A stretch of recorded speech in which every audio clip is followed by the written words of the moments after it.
Pese mani. Mama Jojo. Iwe Hasta. Wati uri papi? Mama Jojo fashion. Watu wazviitira Dhodho. Wazviiti. Paivapo nemukomana anonzi Hasta PV. Zuva iri pane munhu waida unoona mutauni.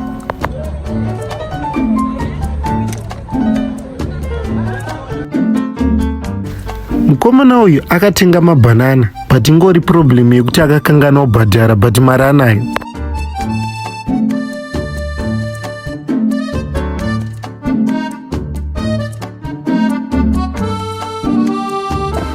Hasta kafamba makilomita baba.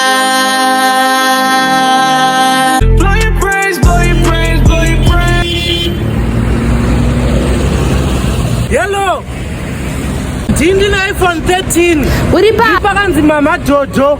Uri papi? Ndakumira mvakare. Ndati uri papi? Uri papi? Usikona muna na iPhone 13. Iwe maiphone ango zara kwese kwese mani. Mama Jojo. Iwe Hasta. Wati uri papi? Mama Jojo fashion. Watu wazviitira Dhodho. Wazviitira murume mukuru. Jindi ndikuweka roko ndina iPhone 13. Iwe Hasta PV. Hasta haana kuzoonana nemunhu waida kuonana naye, ende munhu uye achirongofunga kuti Hasta haana kupinda mutauni because angazviitira Dhodho. Izvo angari pamhama Dhodho. Yakandisapedza kuseka musubscribe.